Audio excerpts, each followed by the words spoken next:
You will not believe this, but 7 out of 10 clients usually do report at least one incident of a form of child sexual abuse. 80 to 85% of all child sexual abuse cases are family members, relatives, neighbors, teachers.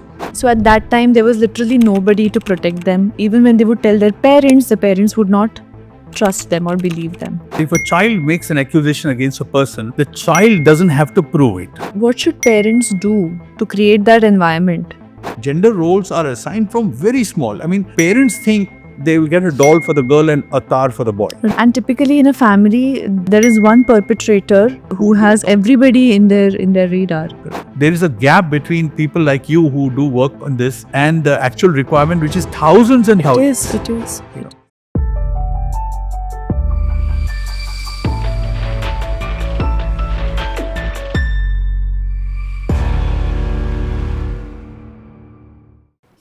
POCSO, protection of children from sexual offence. अगर आपको पता है तो बहुत अच्छा है, अगर आपको नहीं पता है तो पता होना चाहिए.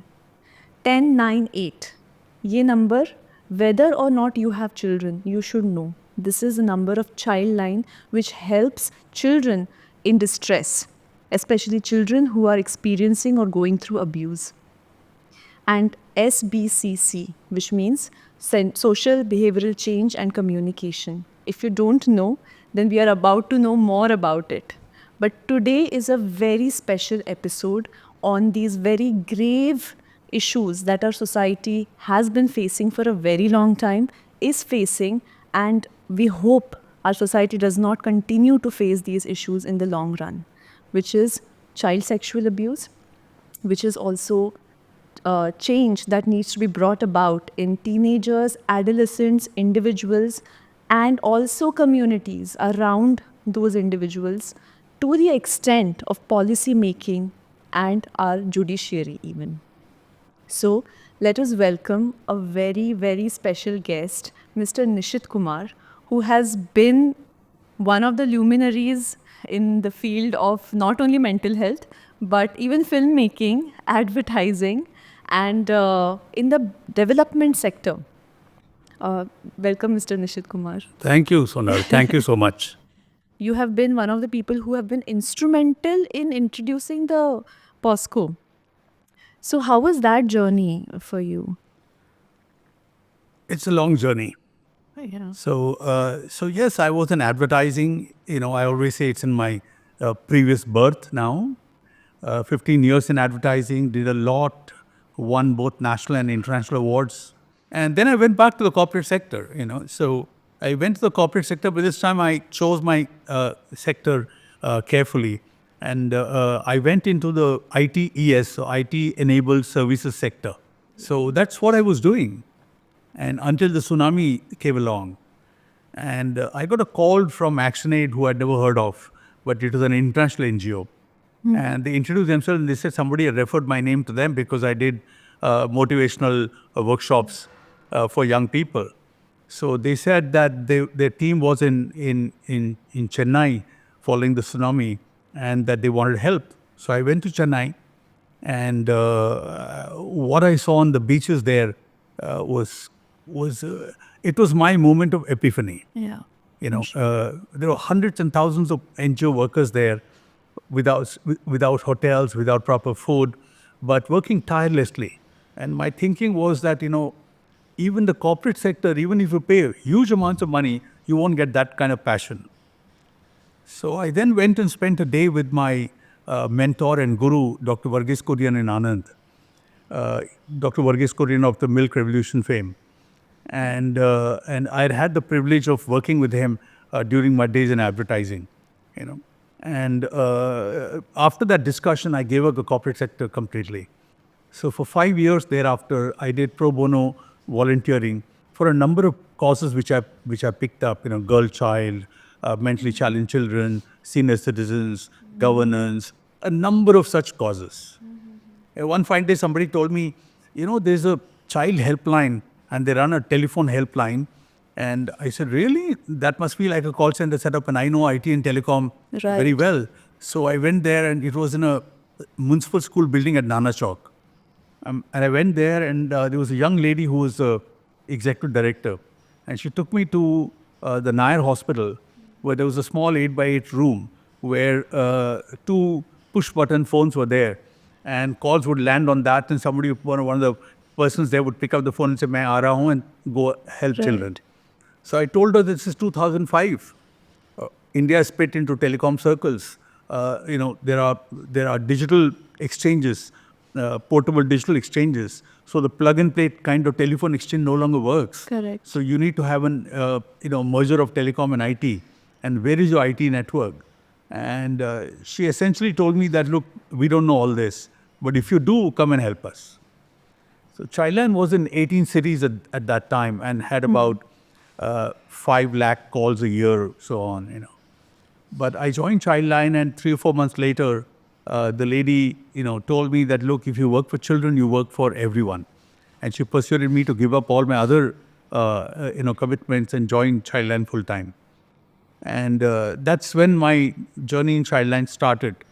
A friend of mine called Devika Mahadevan, who runs the Mumbai Mobile Crashes, so she was a trustee on that. She called me up and she said, I have an American lawyer. She wants to volunteer legal matters, but I have no legal matter. Do you have any? So I asked her that, is this her name of the lawyer? So Devika told me, how would you know her name? She's just a random lawyer who came to me. I said, no, I call it divine intervention. In the 60s, we used to have Hindi movies, where brothers would separate. The mother will be, she'll be randomly going in the jungle. She would lose half her eyesight. Then she'll come across a temple, and there'll be a bhajan going on. And then during the bhajan, two lights would go from the eyes of the deity to her eyes, and her eyes would light up. So I said, that's divine intervention. That's what I call this. So luckily with that lawyer, assisted by Vishal Mendonca of our International Justice Mission, who IJM, offered us, a senior counsel there offered us to help this lady understand the Indian judicial system. And 3 final year law students from Mithibai Law College, in 4 months, we had the first draft of the POCSO Act. Right. Wow. So the 2 things that were critical in that act that we had put in was that we overturned the normal philosophy of justice in India. The normal philosophy that rules justice in India is that you are innocent until you are proven guilty in a court of law. Now, therefore, the proving aspect is done by the state public prosecutor. Correct. Right? But in this one, we said that if a child makes an accusation against a person, the child doesn't have to prove it. Yes. It is the other person who has to prove that he did not commit it. So the burden of proof, shifts to the accused. Is on the accused. The other was mandatory reporting. I felt very strongly about it at that point of time. So we put this in that, and then I took this through, I called up a person I knew, a political person, Supriya Sule, and I told her, look, I need to talk about something. She called me to her office in Yashwantrao Chauhan building. I went there, met her, and told her. Then she picked up the phone and called R.R. Patil, who was that time the Deputy Chief Minister of Maharashtra. And that was an NCP Congress, alliance that was running the state at that time. And she told R.R. Patil that, look, I have a person I know, and he has this unique problem, and he would want some advice. So he told her, please bring him to me just now. So she took me with her, and we went and met R.R. Patil. Sri R.R. Patil was, when I told him that there is no law on child sexual abuse, he laughed. He said, how can it be possible? He called his legal department, and then they confirmed to him that in actual fact that there is no law, and that in India, across the states, only the Goa Children's Act had one line on child sexual abuse, but there was no real law in the country. So he then, in front of us, dictated a press release saying that Maharashtra will be the first state to have a law like this. That's, first of all, most of these things are very disturbing. But इसका अभी mental health से जो relationship है, because I see a lot of cases where people with depression, PTSD, intimacy issues, severe anxiety, they come for sessions, and when we take a detailed history, you will not believe this, but 7 out of 10 clients usually do report at least one incident of a form of child sexual abuse. It can be non-penetrative as well.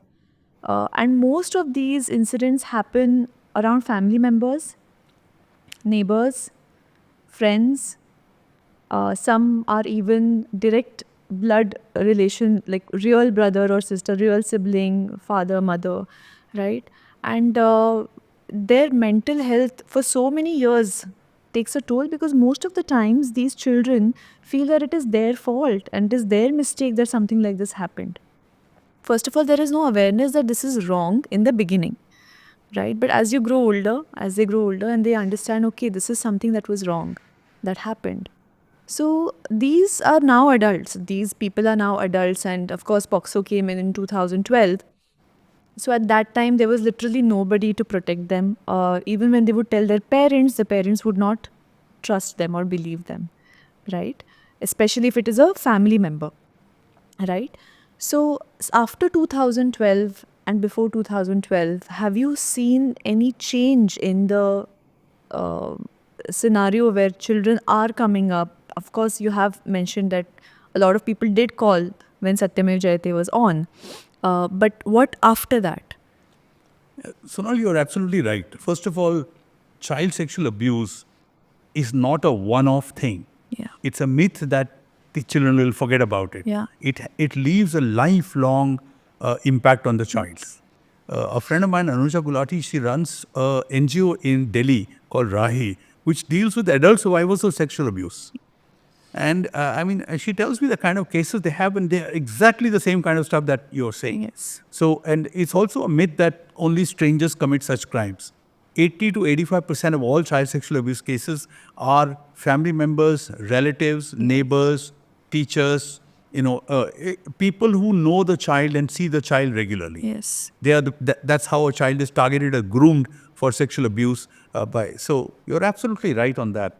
One of the big issues that we had in those early days was that parents didn't want to report because they said police station, this, that, and all that. Is one of the reasons why we did mandatory reporting and POCSO. So I know mandatory reporting has been criticized very severely by many people.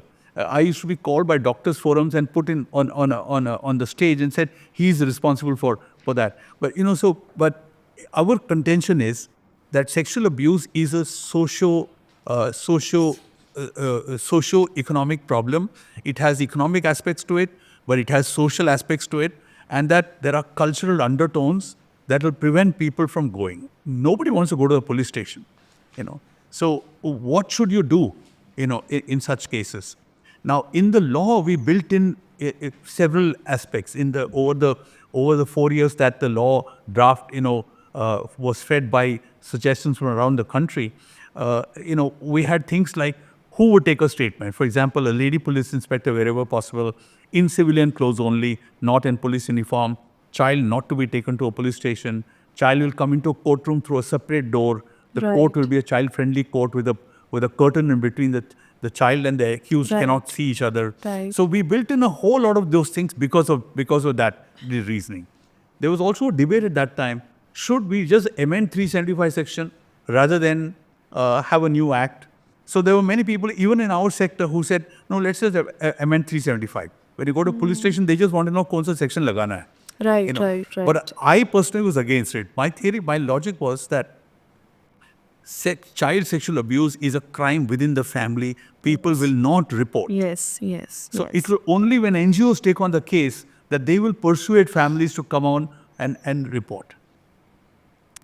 This mandatory reporting, because a lot of people don't know about it, right? That even if you know that a child is being sexually abused, you have to report it.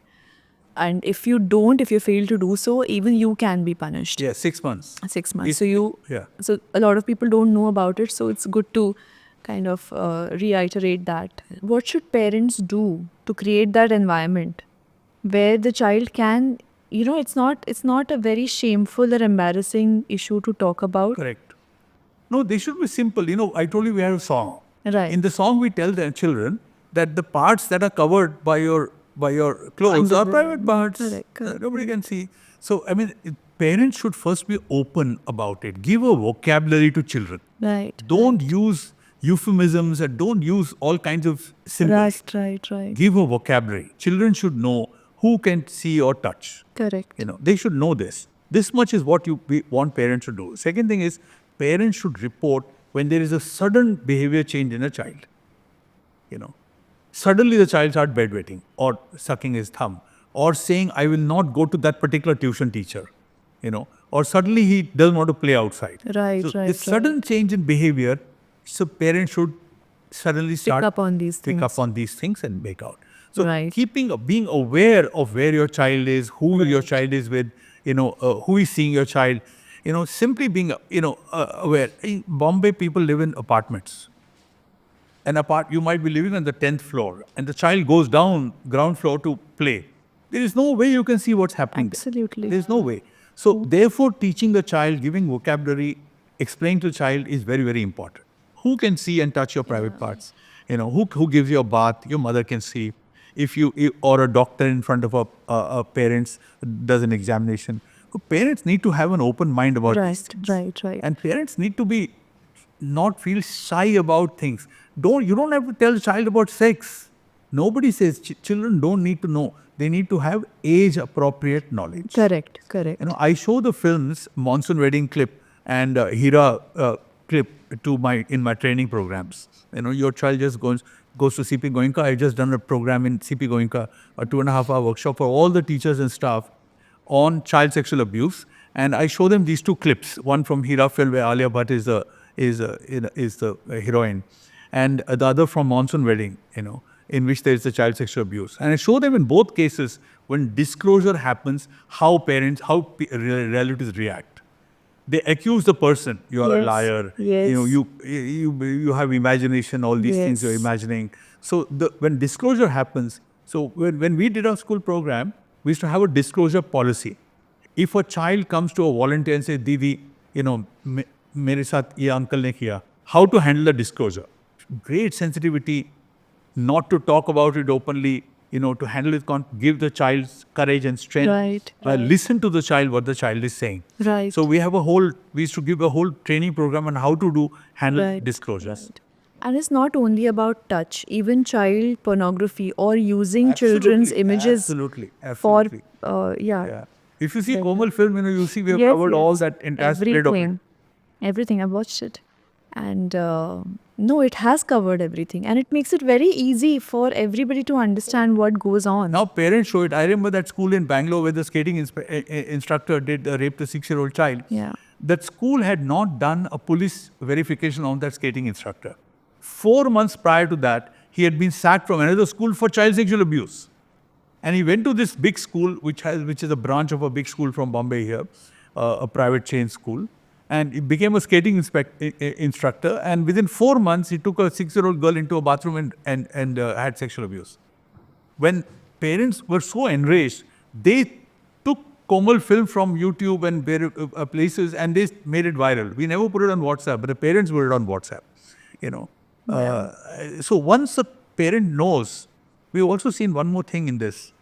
If there are two siblings, if the younger sibling, is about to be sexually abused, the older one who has been, suddenly it becomes a tipping point for that person. That person will then disclose that it happened to me. Yeah. Because, the people who do it, they have a typical method. ये अगर तुमने किसी को बताया ना, तो तुमको मालूम है क्या होगा तुम्हारे पापा को? कल तुम्हारे पापा कल वापस नहीं आए, घर में मर जाएंगे. Right. So this is the way emotional blackmail is done on children to prevent it. But if the child sees a younger sibling is about to be subject to it, then the tipping point happens that the child will call. I mean, we've had older siblings call us so many times that we know that that's a pattern. Right. Even in Monsoon Wedding, what happens there is that the Nazuddin Shah's sister, who plays the sister in that movie, Shefali Shah, she actually comes out the moment she sees a young girl about to be the victim of Right. And typically in a family, that there is one perpetrator who has everybody in their radar. Correct. I mean, Sonal, you are doing work in this area, and we need many more of you in the country than there are actually. There is a gap between people like you who do work on this and the actual requirement, which is thousands and thousands. It is. You know, WHO says we need some 20,000 psychiatrists, and we have some 3 or 4,000. So Right, I mean, the gap is very, very big. So all the experience that people like you bring into this, and then actually share that with the public, that will help parents also to come out with these things when they actually happens. Though I must tell you, some amazing things happen in a journey. I remember once one guy came, and he came with a letter to the Childline office, that letter that we sent to the seal letter. And he came with a letter into the office of Childline Municipal School building, and he said, ये letter जो भेजा था बच्चों के साथ मुझे मिला था. So I braced saying that now this parent is going to fight with us. And he turned around and said, मुझे इसका 20,000 कॉपी चाहिए. क्यों? मैं धारावी में सब घर में इसको देने वाला हूँ. ये बहुत अच्छा काम कर रहे हैं आप लोग. So I was totally taken aback. So those kind of things, I mean, that shows that parents are, the message is getting home to them. I mean, that was from Dharavi. Yeah. So it's opening up. I would say that the more entrenched opinions are in the affluent classes. They don't want to report. They don't want to. I know one child who is so famous, all of you know his face. The child's face has come in hundreds and hundreds of television commercials. People across the country know that child's face. When you're doing the program in the class, when she tells the story, the volunteer tells the story, one part of the story is, who will you talk to? So in the story, we made Sher Khan. So the volunteer also asks, who do you trust? She asks in an interactive way. This child gets up in a class in a prominent big school in South Bombay and turned around and told the entire class and the volunteer, I don't trust my dad, I don't trust my mom, I only trust my dog. This child is a well-known child artist. After that, then it became a mission for me to make sure that children are not pushed into recording studios. And I have seen children at 3 a.m. in the morning at recording studios. So we worked with the Maharashtra government saying that there should be a policy when you use children in a film or in shootings. So the Maharashtra government agreed to set up a panel. I was in the panel, we discussed, we made suggestions, and there's a policy now. So you cannot keep a child for more than X number of hours during shooting. The child must have access to play, to books and everything that the child needs. You can't shoot so many hours in a row. But these things were happening. In the pursuit of wealth, sometimes parents will push a child to a level which becomes unhealthy. I mean, that child is telling you in classroom, I don't trust my dad and my mom. I only trust my dog. I mean, what more, bitter indictment of society can there be other than a child saying that? Yeah. I think that is an indictment of society itself, that we have created that situation. So these are very small things in our daily life Which we have been conditioned to think is normal. That's we've right. normalized It's stereotyping and gender roles are assigned from very small. I mean, parents think that they're doing it. They will get a doll for the girl and a tar for the boy. Right. Blue for the boy and pink for the girl. I mean, these things are stereotyped. But I show them in fiction, in Hindi films, in advertisements, in songs, in mythology, how gender roles come into our minds through all these sources. Right. They come into our minds. And how to treat the other gender also comes from Absolutely. how you are. For example, I know India's Daughter is banned, but when it wasn't banned, I got an opportunity to watch it. It was very, very disturbing, the documentary. I don't know if you've seen that, but I don't recollect. There was an interview conducted with the perpetrators, right? And one of them, their mother said that, in our family, in our community, it is so normal that a woman is beaten up or a woman is slapped or a woman. It is so normal. I mean, we don't give it a second thought. Correct. There is no second thought given. Yeah, because you're a property of the husband. Correct. Correct. So at a community level, it impacts the behavior. To change that, to change gender roles itself, you have to go deep down into the psyche of the men and make them understand. So everything, of course, there is also subliminal perception, as in even unknowingly we keep perceiving a lot of things. Absolutely. Whether it is 2-second advertisements But there are also movies and films have a huge impact, Absolutely. right? I will not take the name of the movie, but there was a movie that was openly discussed and discussed a lot for being very anti-feminist and very patriarchal in nature. So, how much do you really think movies have an impact? And for how many times should a movie or a kind of movie be seen or watched for that movie to actually start impacting the community? Or You know, if you give this argument to filmmakers, they tell you that, look, don't believe that films are such a big influence, films are not so But they powerful. do. But, what the truth is, I'll tell you.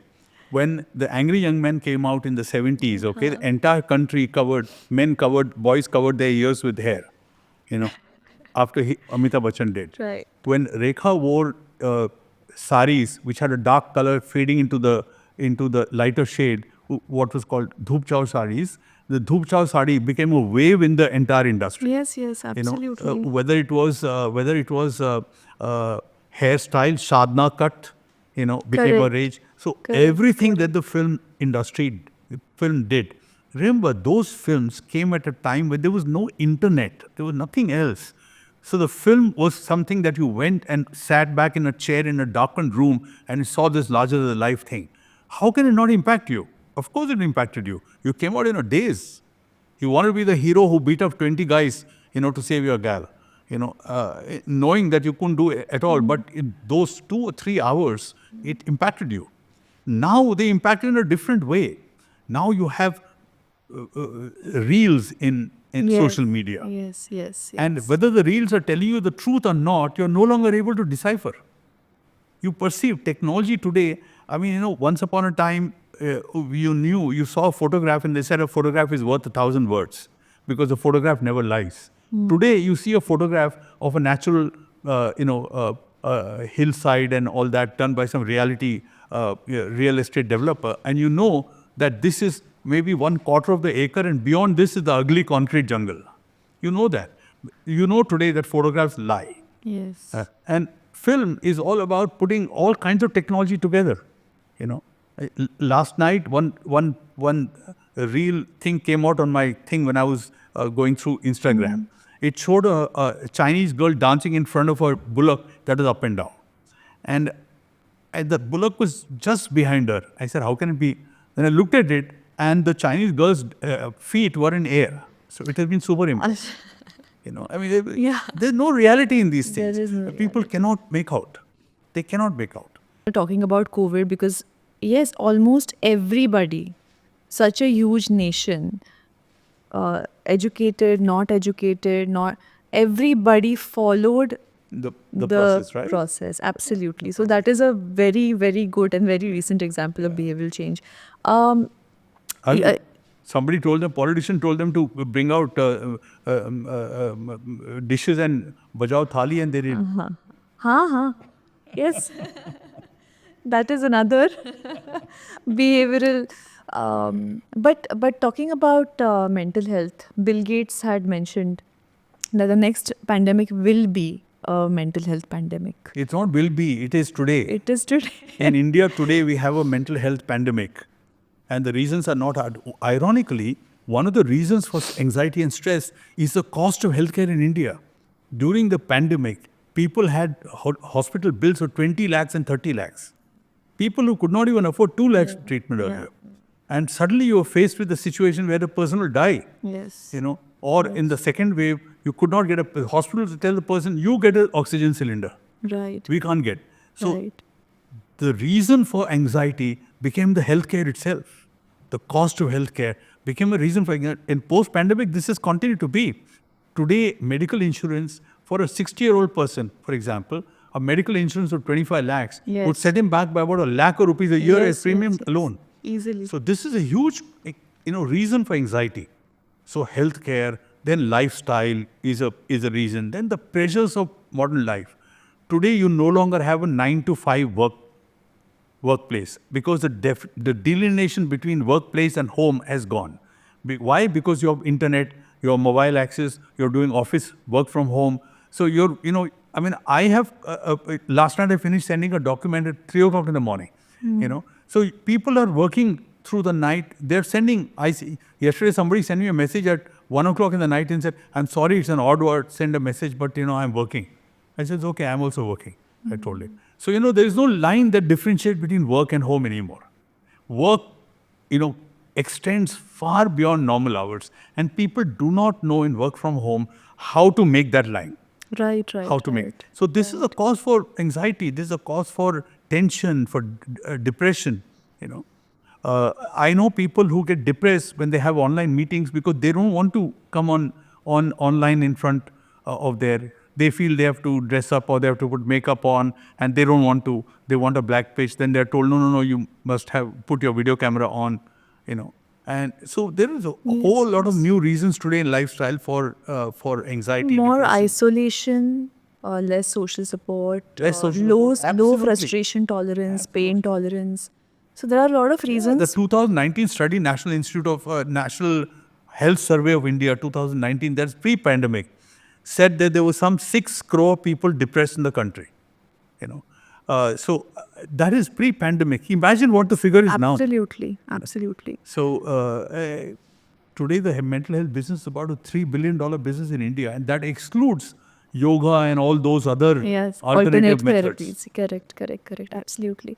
So what can be a motivator for a behavior change? Where a behavior of a person is, how can the conditioning probably take place now, where the person can become more self-aware and quickly seek help or quickly have those coping strategies in place where they can have that psychological first aid with them. See, in the socio-ecological model where the individual is at the center, but he's surrounded by family, community, neighborhood, and so on. So, real behavior change will require that you do interventions at all the levels that impact him. Right, if you simply intervene with him or the person at the center, it won't work completely. You will have to intervene with the family, you'll have to intervene with the community. So you'll have to build bridges across all the cycles of socio-ecological model in order to achieve change. Right. But what we do is we tend to use nudge agents. So for example, the Confederation of Indian Industry wanted to do something in Bombay for Swachh Bharat Abhiyan some years ago. It was in 2017-18. So they told us, can we stop littering in Bombay as a part of that? When we studied the problem in Bombay, we found littering was restricted to a certain geographical area. For example, railway tracks. People threw out of the train. Or we found outside colleges near pawn shops where cigarette butts were. So Bombay had this kind of a geographical area where littering was, very rampant. But in order to change that, we felt we had to do behavior change amongst children. So we used children as nudge agents. What we did was we went to 500 schools in Bombay and we did a program with children. We created a eco-champion, various eco-captain kind of batches we gave children. And we created a system in which children were empowered to do behavior change. Even today, school principals call us and tell us कि आपका वो fake मत Mumbai campaign आप नहीं करते हो क्या, वो भी करिए ना, बिकॉज हमारे स्कूल में जितना सफाई हो उसके बाद में हमने कभी स्कूल को उतना साफ नहीं दिया. So behavior change has to be, in that case what we did was, how do we get the adult to not throw a Bisleri bottle out of his car window? We use a nudge agent, use the child. First you empower the child to understand what the child should be. And children are great agents.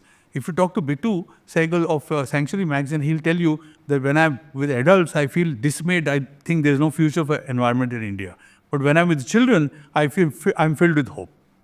Children are more, and Gen Z now, children born after 2010, they are likely to be vegetarian, they're likely to be, eco-friendly. Vegans, They are not likely to invest in cars and buildings and flats and all that. They will travel, they'll be into food and music. So the Gen Z, which is coming up, is more inclined to be eco-friendly. They are growing into an environment which is different. For my generation, my generation is the 50s. It was the first decade after independence. So the way my generation views were changed depended upon the circumstances in which our parents found themselves after independence. So that generation is now old. Right. New generation is totally different. Correct. So children are more amenable. We use children as nudge agents and a variety of programs. WASH, water and sanitation hygiene. We find that if you use children as nudge agents, you are able to better. So for mental health also. In fact, there's a very well-known advertisement also where the child is telling the father that Papa, please don't smoke, Correct. right? Correct. Because there's a lot of emotion attached to children. Yeah. So at the children level, mental health needs to be Yeah, but though discussed. for addiction level, addiction issues, there is a series of steps that you have to do. Yes, yes, absolutely. One of the models of theories of model change was that if the person, he doesn't know what the issue Awareness is, is you not first there. create awareness of that. Then you have to make him believe, give him education to make him believe in it. Then make him want to change. So there is a series of steps that person will take. So addiction is a far more difficult behavior change to achieve. But depression, maybe. Depression, these are areas where modern techniques are working very well, Yeah. and nudging people to change their behavior or their lifestyles to get out of that Right. is a Right. classic point. Recently I had a girl who is a postgraduate in gender studies, and she has a sibling sister and a mother, and her father died when she was in school. So this girl is a very bright girl. I've just recruited her. But at the outset, I felt that she had some mental issues. So I probed. And she came out and told me that, that she feels the whole world is unfair because, why is it so unfair with them, their family? The two, three women living by themselves. There's no men. She also said, just because we have no man in our family. So, this concept is so deeply entrenched even in women's mind, you know. So she was carried away with that, and then she told me that she was undergoing therapy, counseling for mental health. When I wrote to her references, the references told me that she's a very bright girl. She does work very well, but she doesn't look after mental health. So I said, I'm not going to hold mental health issues against you. I recruited her still, but I've given her a direction to go, to come out of it. Right. You have to be able to, the circumstances may force you in a particular way, but you need Correct. to come out of it. What you are doing with patients is marvelous. That's what, if we had more people like you, Sonal, I think the world would be a better place. Thank you. Thank you, sir. Wow, this is really, because, when you're talking about everything, it makes you look at all aspects of life from a very different perspective. Right from gender roles, masculinity, femininity, addictions, or even, any awareness that has been created and behaviors that have been changed at a society level. If it is a conditioned behavior, Right. unless you address the root cause of that conditioning, you will not get behavior change. Right. You have to address the root cause of the conditioning. Correct. You have to bring about change at a level which, and remember that no individual can be dealt with alone without dealing with his family, community, Absolutely. and you have to do interventions at all levels in order to change. Absolutely. In our research in Marathwada, we found one major difference between Marathwada and Konkan districts. Konkan district said, if the school is not in a block, no issues, we'll send a girl by bus to the next block for secondary school. In Marathwada, they said, there is no secondary school in our block, we will not send the girl to another block. So we studied why there should be a difference in the same state between two different regions of the same state. The Konkan parent was more progressive. Right. The Marathwada parent was more backward. So when we probed, we found out Marathwada parent said, if she goes by a bus, she will be exposed to mobile. Uska affair ho jayega. फिर वो हमारे ऊपर कलंक आएगा. So, this is what they told you. So, the motivations for not sending to school there was because they were more conservative. Even there in Marathwada, you find that smartphone penetration is only with the male wage earning member.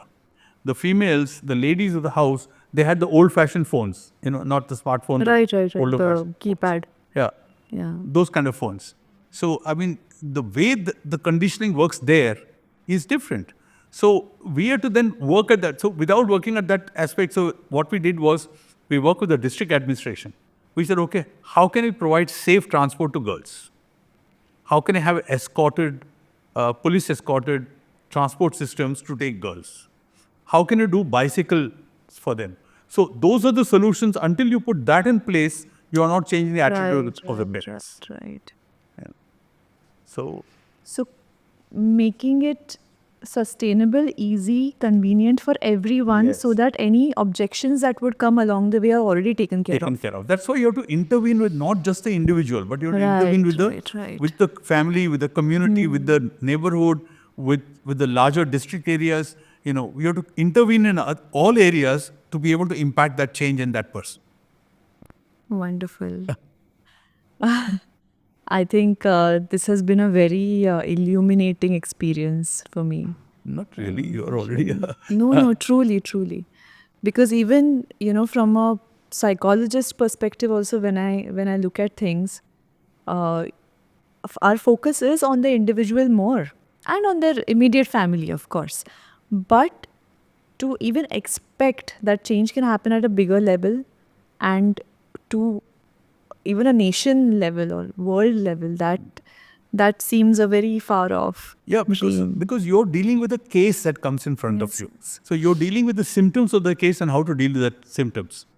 But look, depression cases are not easy to treat. No, they are not.